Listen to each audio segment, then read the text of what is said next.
All right, 18 minutes after 7 o'clock. Not a bad-looking Friday morning. All you have to do is say Friday morning, and you know that's a good thing. It is Friday, September 29th, 2017. Can you believe it's the last Friday of... the last Friday. Yeah, the last Friday of the month. It is. Holy mackerel, Robin. How'd that happen? How did that happen? Snuck up on us. 72 degrees right now. Temperatures are expected to climb to 92. There's a 15% chance we'll see rain today. But Saturday, Sunday, and Monday, there's a 60% chance of rain. So we don't need any more rain. There's a lot of water out there already. And we're going to talk about some of that water and how it got here and how our schools helped us deal with some of that water. Dr. Heidi Maier is in the studio, Superintendent of Marion County Public Schools. Good morning. Kevin Christian is the other bookend, if you're looking at the video here. And also in the studio, Dr. Craig Ham and Jonathan Grantham. Good morning, guys. Good morning. Am I saying your names right, everybody? Yeah? Have we met like at the Student Media Festival? Yeah, I thought so. Westport High School, yes, sir. So good morning, everybody. How are you? Yay, good morning. Thank you for what you did during the storms. If it wasn't for the schools, we would have had no shelters, right? Oh my goodness. Our Marion County family stepped up and took care of everyone in the community, and from Dr. Ham, who manned the EOC for us, to Kevin, who was our conduit for communication. Our administrators left their homes, their families, to go run the shelters. Our food service workers were feeding everybody. Wow. Everybody. And you were too. You were on that food line. Hey, I put At the cheese on the shelters. sandwiches. Yes, yes, but I did dishes too. That's a great song title. I put the cheese on the sandwiches. Yeah. Like the lime and the coconut. Like the lime on the coconut, yes. Yeah, we had almost 5,000. Correct. Friends 4,800, joined- about 4,800, yeah. 4,800 what? Evacuees. Oh my gosh, in our really? Shelters, 11 So I have a schools. question about that. You haven't done that since 2004, am I right? Actually, no, we had some shelters open either last year or a few years Oh, ago. you did, But you one did. or two, certainly not 11 like we had this But time. not like to this extent. So how do you practice for that? How do you rehearse for that? Well, we train all of the administrators, and we have an established list of people who respond to. We have a total of 14 schools that are prepared to be shelters. And each of those lists includes not just administrators from that school, but others from non-shelter schools. Plus, we have an electrician, a plumber, maintenance people, custodial Wow. staff, Wow. food service, so that when we open, we can It's be prepared huge. to feed 3 meals You a day. completely change your day. What normal is a normal day for you has now become the new normal, I guess, for how many days? How long did you do this? For a whole week? Well, it was 3 weeks ago today that we opened the first of our shelters. Wow, And we wow. started out with 3, and eventually, over time, as we got more information about the storm and geographically we saw where the need was, we Yeah, rolled yeah. out an additional. We owe you a big thank you. The schools really stepped up to the plate for this one, and a lot of people were out of harm's way. I know a few people who, had they stayed home, they might have been hurt. Or worse, they had trees fell on their homes, and so hopefully everybody's getting back to normal. I know everybody isn't yet, but hopefully everybody's on the path. And FEMA is, people make fun of the government and everything, but this time they're coming through. Looks like it anyway. So, well, good morning, everybody. I didn't mean to jump right into the topic. How We're are happy you? to share. How are you, Heidi? I'm great.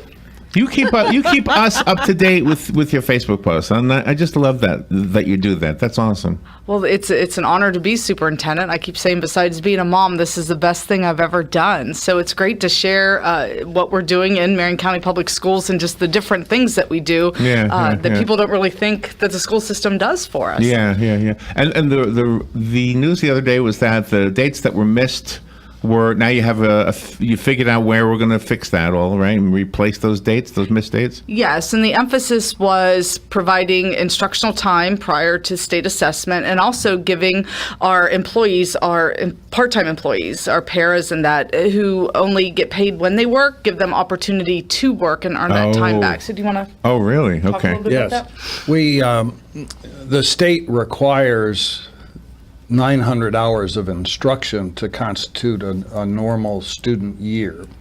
And our bell schedules at our schools have at least 320 minutes, which gives you about 940 hours a year. So the governor really forgave 2 of those days, the 8th and Monday the 11th. Oh, that was nice. Yeah. And we did the calculation on the amount of time they spend in school, and we were able to forgive another 2 days because of the extra time.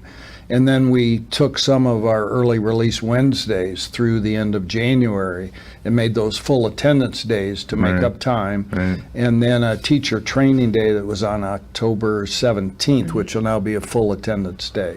Very good. And the word, getting the word out to the parents, that's kind of an easy measure. I mean, that's kind of Kevin's job, isn't it? You have to make sure everybody knows what's. It is, absolutely, and we obviously share that information quickly.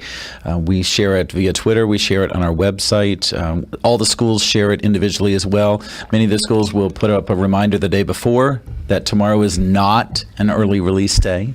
So yes, it is challenging because there are some parents that even with all of those channels of communication, they don't get the message. Did I talked read with one somewhere? yesterday. Was it you, Kevin, that sent out the message about the diesel fuel? Did you guys donate diesel fuel to somebody?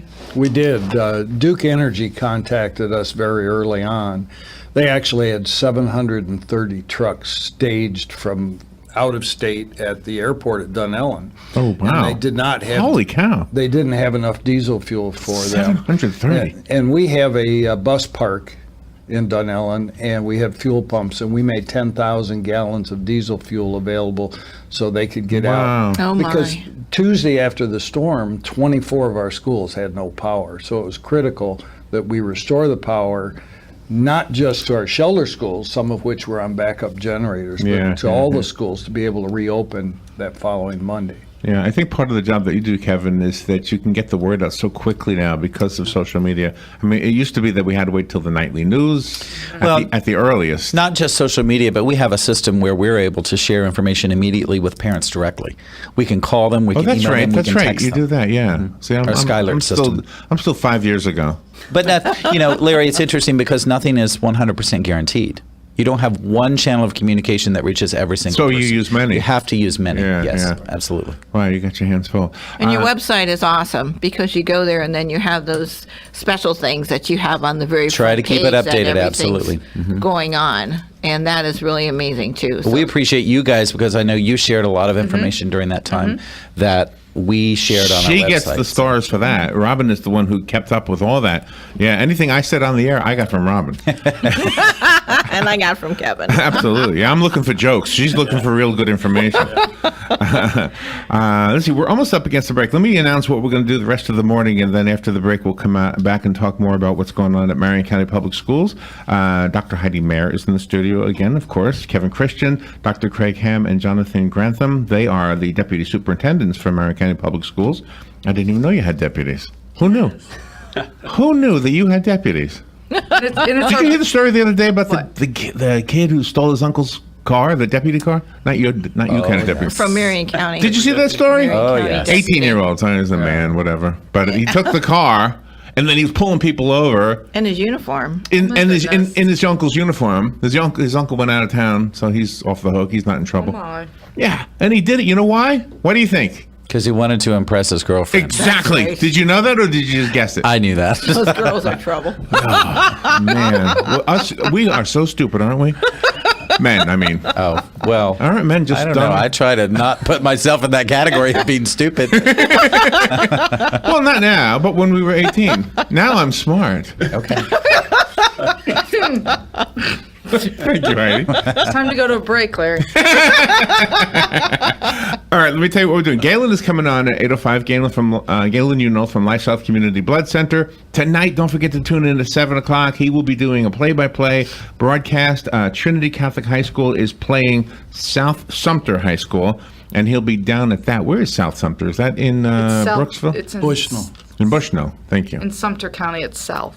I knew that. I think. I don't know. News Bites at 8:35. That's when we stop trying to be entertaining. We just read the news. Jim George, our professor of gadgetry, at 9:05. Dr. Jared Fisher at 9:35. He's a board-certified neuropsychologist. He wrote a book called My Dad Got Hurt, What Can I Do? Helping military children cope with brain-injured parents. Wow. Kelly Hart will be on from Ocala Magazine at 10:05. Jerry Oppenheimer has written a book called The Kardashians. something I know nothing about. I think that's okay. Let's see. Dr. Jean Sambataro, Stop the Snore, dental solutions to stop snoring. Oh. Really? Chris Mack is coming on at 11:20 to talk to us about ways to deal with the new corporate tax. I don't even understand the new corporate tax. And then Fun with Joe. Today is National Coffee Day. I love coffee. Yeah.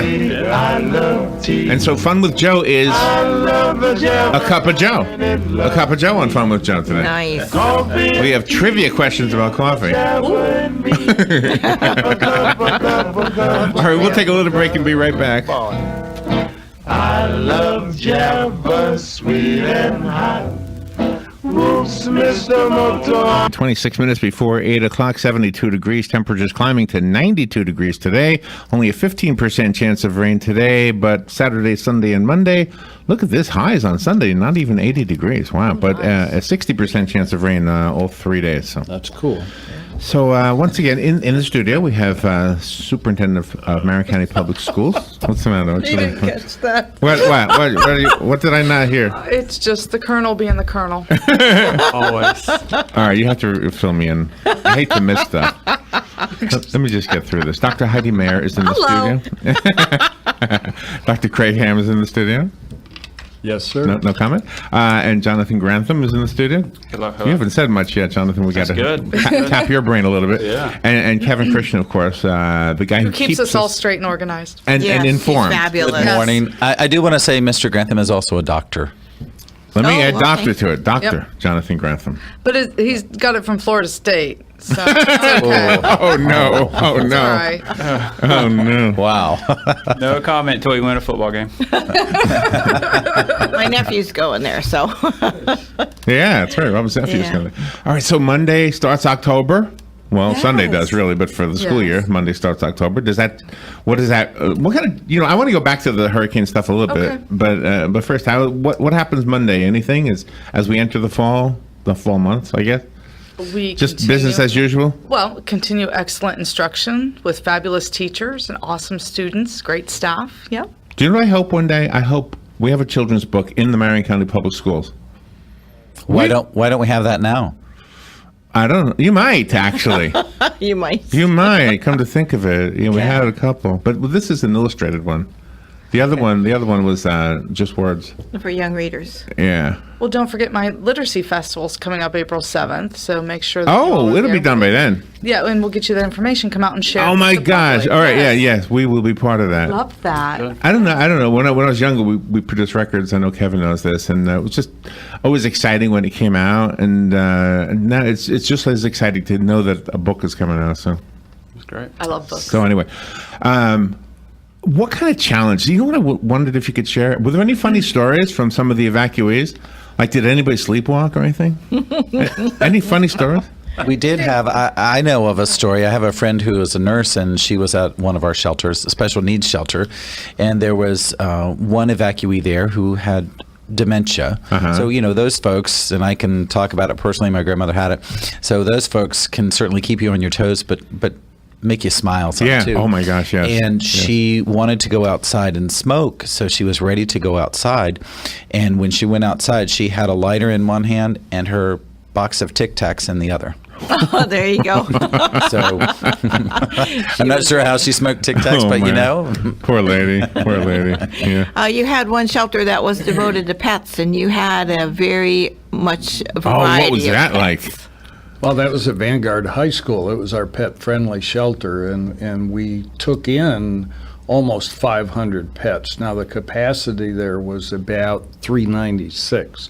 So once we hit capacity, we would, the Humane Society and the Animal Service people provided cages, and the pets would be transported to the baseline facility, the excess. I got you. But Okay, everybody got okay. a wristband that matched the cage, so we got them back Oh, with my their animal gosh. afterwards. But we house almost 400 right there in a hallway.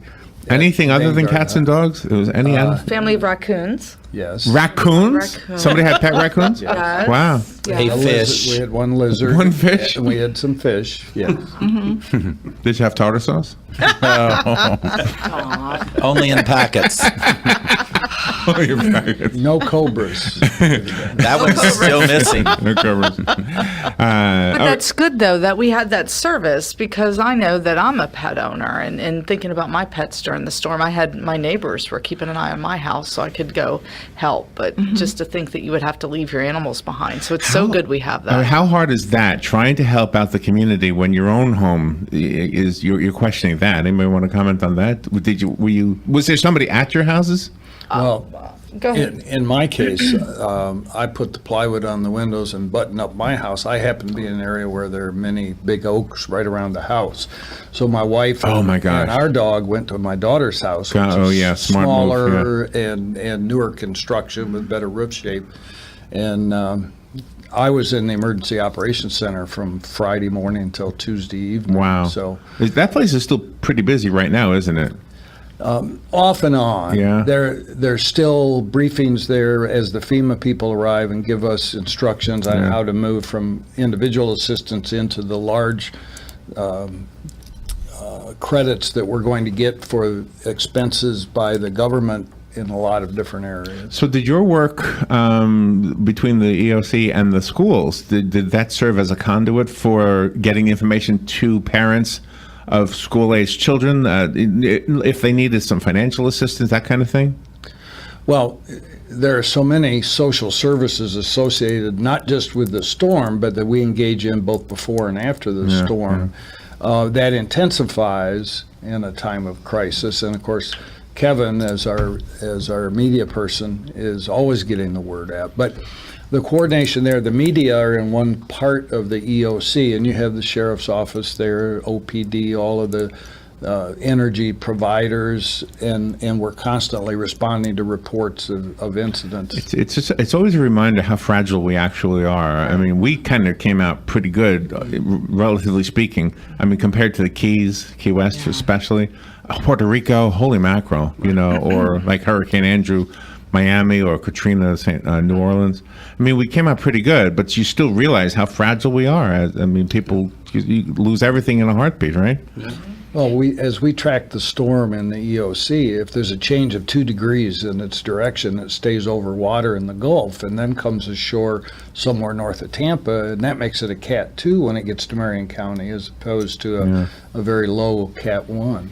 And the bus drivers were very instrumental in helping the special needs, the transportation. We had 16 buses running during the storm just before. Wow. And we had over 300 special needs, some of whom were in hospital beds, many in wheelchairs. And we had buses with lifts that could take those people. And we picked them up at their homes and took them to the special needs shelters at Bellevue High School and at Westport High School. When we do the Student Media Festival, there's a question afterwards, it's a question we're supposed to answer, right, as judges. What would you do different next time? That's one of the questions. Is there anything that came out of this experience that said, next time, is there something you would do different next time? We have a lessons learned session scheduled for next week with all of our shelter managers, but some things that we noticed right away. We were lucky this time in the timing of the storm because the food that we had on hand was the next week's food for that school.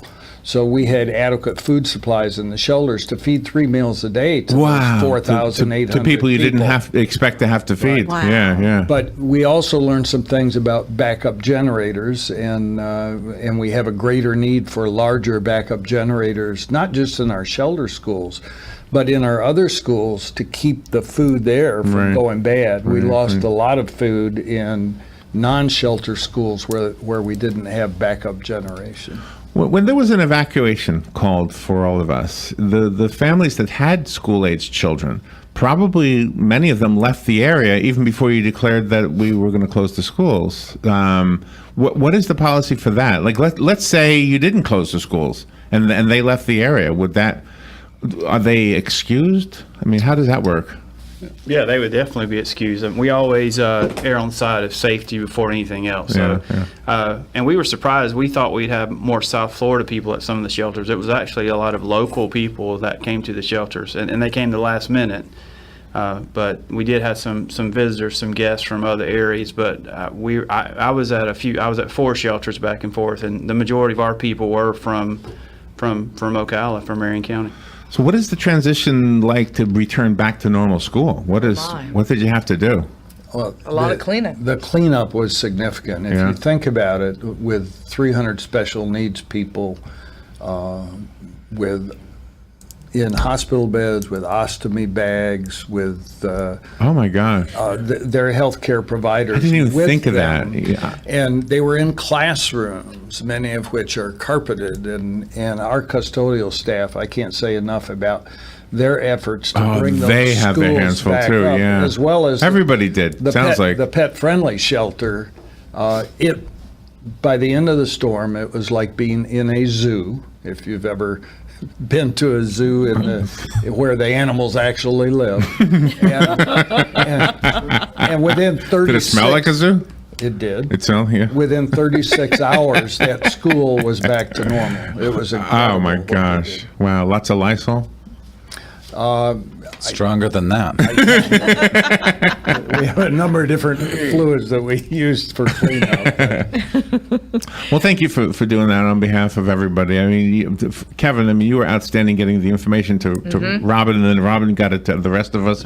And the work you all did just to make sure that we had those shelters. And the decisions that you made, Heidi, Dr. Maier, those decisions were so important. I mean, it has to come from the top. So you had your shoulders loaded, didn't you? Well, Did you feel like you had them loaded, or was it just something you just, looking back on it, did you really had so much weight on your shoulders? well, in the moment, Yeah. you make the, You in just this case, the right decision for Yeah, the community yeah, yeah. as well as the kids. Yeah, our kids. So, can you share about November 13th, Kevin, what we're going to do?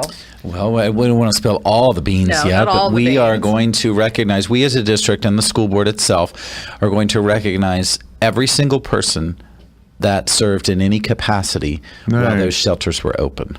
Nice. That is By name, that is individually. excellent. That is nice. that Are is they? Do they know in advance who they are? They will. Oh, they will? They'll receive an invitation. And they'll Yes. show up, and what do you give them a? We're going to give them lots of appreciation. Can we help in any way? Can we help? Yeah, we'll talk about it. Absolutely. Okay, Yes. because it'll be nice to make something public if we can play a little role in that. Oh, Larry, thank you. I would like to point out something. A lot of people in our community don't understand that the schools operate as shelters because of the school personnel. You know, a lot of communities elsewhere have the Red Cross and other charities that kind of step in and serve as shelters and operate as shelters. Marion County doesn't have that luxury. So our schools, as we've been discussing, our schools and our school people step up and serve those shelter needs. Wow, that's pretty impressive. I had no idea. Yeah. There's not another agency that comes in and does that for us. And It's other the school counties system. have that. Huh? Correct. I didn't even know that. Absolutely. Oh, wow. Primarily, if you go to the coastal counties, they have organizations such as the Red Cross that actually operate and serve as shelters. But Marion County doesn't have that. The shelters obviously are not open right now. Are the people from Puerto Rico showing up in Marion County? Are some of the kids going to our schools now? We have some students from Texas, we have some students from South Florida, and we anticipate students coming from Puerto Rico. Yeah, Yes. The governor was there yesterday, I think. And that's exactly what he said. He said he's prepared. He's making sure everybody's ready. And I'm guessing that'll affect us as well. And Yeah. we welcome them. Especially if we have family here. Yeah, we'll take care of them. In- Absolutely. In fact, we have a doctor that advertises on WOCA, Dr. Remind me of his name? Jordan, yeah, down in the villages. And he's collecting. He's got family in Puerto Rico, and so he's collecting stuff to bring down there. It's crazy that they're having a hard time distributing it, but at the same time, it's understandable if roads are blocked, and that's kind of crazy. Well, when the schools got back to normal and everything, all of your other curriculum got back to normal. So you've been putting out some pretty exciting stuff. And you've got a deadline that's today for one of your passions for the textbooks. Oh, for the textbook. Yeah. adoption. Oh, that's right. Yeah, Yes, yeah. Oh, that's yes. kind of newsy stuff. Yes. So, Can we hold that on? Oh, okay. Can we hold that just for a second? Let me take the break, and then when we come back, I want to find out how that's going down. all right. Oh my gosh, when you do a talk show, that's a hot topic right there. Well, thank you, Rob. Yeah, thank you, Robert. Thank you. See, Kevin, I see. what this show would be nothing without Robert. We'll be right back. All right, 9 minutes before 8 o'clock. Gosh, time flies. Beautiful looking Friday out there. If you're looking for your superintendent of schools, we have her. She's here. Hello. They're all looking for you. I brought breakfast. Dr. Heidi Maier is in the studio. Kevin Christian is here. Dr. Craig Ham and Dr. Jonathan Grantham. I apologize for not having your title earlier. No problem. So one of the things that was in the news about the schools, and Robin, thank you for reminding us, was that Marion County was going to allow the public to kind of have some input as to what's in the textbooks or which textbooks. I'm not really clear what it was, but I know it made national news. And depending on which news service carried the story, a lot of them gave it a slant. Not very journalistic, is it? I mean, Kevin, to interject your You're feelings. not supposed to Not interject supposed your to. own opinion if it's a true news story. Absolutely, but that was happening. So what exactly is? That doesn't bother us because we make decisions You're tough, based that's on. why. We make our decisions based on our 43,000 kids, and that's all that matters. So tell me how this works. How does the public help in this regarding textbooks? Well, in state statute, there is provision for school districts to do their own self-adoption, but in our research, we have found that we are the first district to do that. And so what we've done is we are mirroring the process that the state used, that same adoption process, and we are asking the community to step up and to help us select these textbooks based on not only the Florida standards, but on the culture and the values of Marion County. And is it everybody, or is there a panel of people? Well, school board members, according to statute, school board members will choose their representation on the committee from the community, and then according to statute, I am to choose teachers and parents. And so, okay. yes, so anybody in the community that's interested should contact their school board member or any school board member, and the forms for parents or teachers are on our website. Any expectations of how this will go? And do you actually change a textbook, or do you just change which textbook you use? Dr. Grantham, you want to talk about that? You don't ask the company to change what's actually Yeah, I was in thinking their that's going to be textbook. hard to do. You just look at what's available, and certainly the standards have to come to play first. It has to teach to our standards, but the content is specific. So you say, this is what we're looking for, and you try to find someone that matches up to your expectations. And when you mention standards, of course, we must teach the standards. We're obligated both ethically and by law to do that. But when you look at how textbooks reflect the standards, for instance, there is standards on teaching the Holocaust. Well, a textbook may say we aligned to the standards, but just may have a sentence or two or a paragraph on the Holocaust, and we found that. Instead, look out the window. Oh. Instead, For the listeners, there our was a cat values, outside the window. yes, there's a kitty out there. Instead, our values reflect what we believe, and we want a textbook that goes more in depth and shows the tragedy of the Holocaust so that our students are understanding that. So. Well, I'm in favor of that. That one little piece you just said. I can't tell you. Doing a talk show, you hear all kinds of things, and you say, "How is it possible you think the world is flat?" There's a rapper named Bob, and he thinks the world is flat. Exactly. Have you heard of this guy? No. I'm sorry, but if he's on the panel, we have to excuse him. Do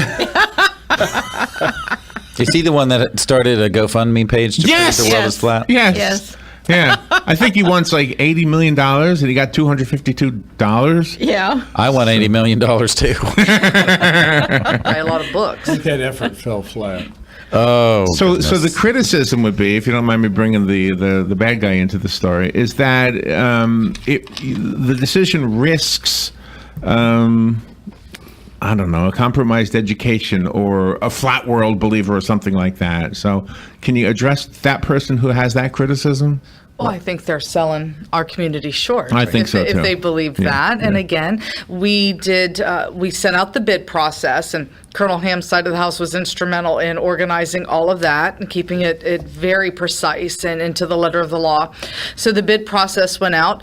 Many companies, including many that currently have textbooks in our system, did submit, and many of them were weeded out most of the reasons for that was because they would not protect our student privacy, which we found very interesting because these same wow. companies that would not guarantee that for us are getting past that in the state. So the state's adopting these companies that are saying, we're going to sell your student data. And it's on the state list, but we caught it here and we're not going to permit Good that. for you. Good for you. Wow. How did you catch that?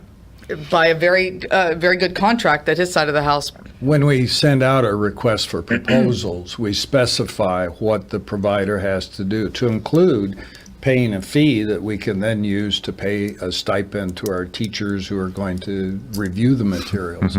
But the first stage is to vet the providers and provided that they have the right indemnification language in the proposed contract and that they abide by our student privacy requirements, that they provide multimedia to support the instructional materials, that they have a single sign-on capability to use the online media. All these are requirements that we put on them.